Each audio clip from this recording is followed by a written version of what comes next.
The greatest threat to the American economy was never the AI bubble, it was never China, and it was never whoever happens to be sitting in the White House. It's something far more mundane, and something most people have never come across unless they've gone deep into the finance rabbit hole, which is precisely why it's flying under the radar. Because if you've been asking yourself why mortgage rates just won't budge, why markets randomly throw a fit every month, and why the Fed can signal rate cuts while money still feels impossibly tight, the answer doesn't begin in Washington. It begins in Tokyo. And more specifically, in the dullest asset on the planet, Japanese government bonds.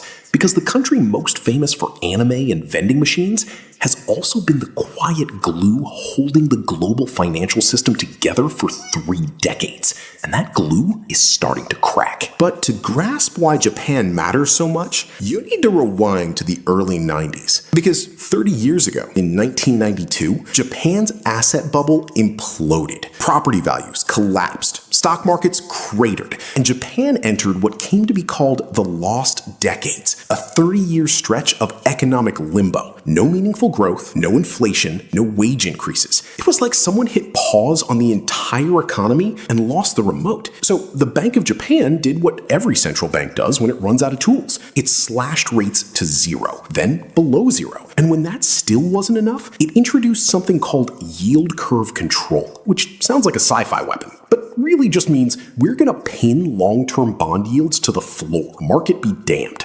Essentially, the Japanese government superglued interest rates in place for decades. Meet Bob. Bob wants to make his money grow, so Bob heads to the Japanese markets and borrows yen at near 0 interest rates. He converts those yen into dollars, then parks the cash in US Treasuries paying 4%.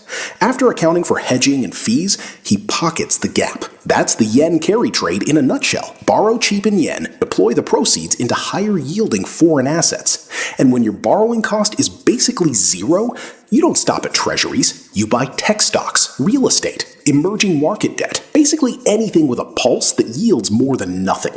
That's why for years, this trade became one of the biggest engines of global liquidity. At its height, some banks estimated the yen carry trade was worth trillions of dollars. Markets were essentially running on Japanese Wi-Fi. So Japanese government bonds paid next to nothing for years on end, and that created a massive headache for Japanese investors. Think about it. You're running a $1 billion portfolio for a pension fund or an insurer, and your own government's bonds are handing you 0%. That leaves exactly 2 options: accept no returns or go looking abroad. They picked option 2, and so Japan embarked on a multi-decade global spending spree that turned it into the largest foreign holder of U.S. Treasuries, one of the biggest buyers of U.S. mortgage-backed securities, and the world's largest net creditor nation. The polite way of saying Japan became everyone's ATM. Not because Japan has some deep love for American debt, but because the numbers worked. Here's how. The catch was that the whole thing rested on a single assumption, that Japanese yields would stay near 0 indefinitely. And in 2024, that assumption shattered.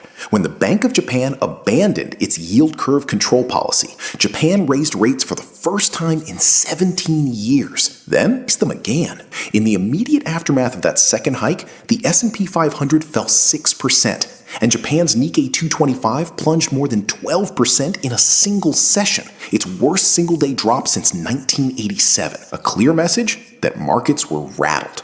Because when Japanese yields climb, 2 things happen simultaneously. Borrowing in yen gets more expensive, and hedging the currency risk gets more expensive too. Suddenly, the free money trade isn't free anymore. That 4% treasury Bob was staring at no longer looks so attractive. The math had flipped. And when the math flips, the capital flows flip with it.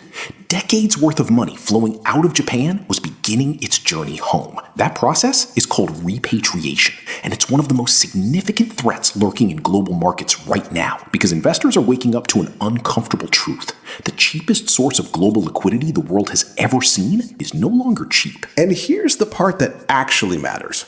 For 30 years, Japan wasn't just another buyer of US debt. It was one of the most consistent, price-insensitive buyers of long-term treasuries on the planet. And the yields on those long-term bonds aren't determined by Jerome Powell. The Federal Reserve sets short-term rates, but the 10-year, 20-year, and 30-year yields, those are driven by supply and demand. The problem is that everyone keeps staring at the wrong lever. Here's legendary investor and Bridgewater founder Ray Dalio to explain it. Watch the bond market. The bond market is the backbone of all markets. It's the risk-free, meaning default-free, probably default-free, interest rate that determines what all asset returns are going to be. And when there's a breakdown of the supply-demand picture for the bond market, you see a certain type of market action. You see long rates rising relative to short rates. You see the currency go down. You see gold go up because there's a movement out of that bond market because there's a supply and demand imbalance. When that happens, it raises interest rates and puts the Federal Reserve and other central banks in a bind. So while everyone dissects Jerome Powell's press conferences like they're analyzing a new game trailer, they're focused on the wrong end of the yield curve. The Fed's real lever is short-term rates, the overnight rate. Long-term yields are shaped primarily by market supply and demand. Factor in that the U.S. is running trillion-dollar annual deficits, and even a modest pullback in demand becomes significant because the Treasury has to keep issuing enormous volumes of new debt just to keep the lights on. And as that debt supply keeps swelling, somebody has to absorb it. For decades, Japan was a key part of that absorption machine. Now, back to why Japan stepping back matters enormously. If one of the most consistent buyers of American debt reduces its purchases, yields have to rise to draw in new buyers. That's just supply and demand shaping long-term bond yields. And that's how you end up in a situation where the Fed cuts its policy rate, short-term yields fall, but long-term yields stay stubbornly elevated, what's known as a steepening yield curve. And if long-term rates stop cooperating, it stops being a bond market story and becomes an everything story. When analysts model stock valuations, they discount future cash flows using long-term yields as their baseline. When those yields stay high, the present value of future earnings shrinks, valuations compress, and stocks trade at lower multiples. So even if a company's earnings are perfectly healthy, the price investors are willing to pay for those earnings changes. That's how markets can feel wobbly, even when the headlines look fine. And it doesn't end with stocks. The 10-year Treasury yield isn't just a nerdy data point on a terminal screen. It sets the price of money and underlies virtually every asset valuation you can think of. Mortgage rates are a perfect example. They're anchored to long-term Treasury yields. If the 10-year doesn't come down meaningfully, mortgage rates won't drift back to 3% on their own. The Fed can cut its policy rate all it likes, but if global demand for Treasuries weakens, the long end stays pinned.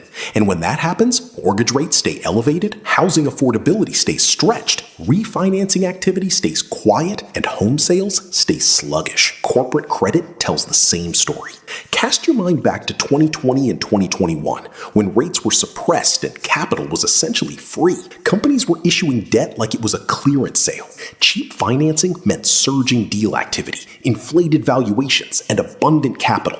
Credit is the circulatory system of the corporate world. When borrowing costs stay elevated, opposite kicks in. Risk appetite shrinks, growth slows, capital tightens. But what if they don't? What if the single largest foreign holder of U.S. Treasuries quietly pulls back? Then global liquidity tightens. And liquidity is oxygen for markets. When it thins out, the cost of money changes everywhere. Stock valuations, mortgage rates, corporate credit, all of it. That's why this channel exists, to shine a light on the things that actually move markets, not just the things that move the algorithm. The real risks in markets are never the obvious ones. Those are usually priced in already. The real risks are the ones sitting quietly in plain sight.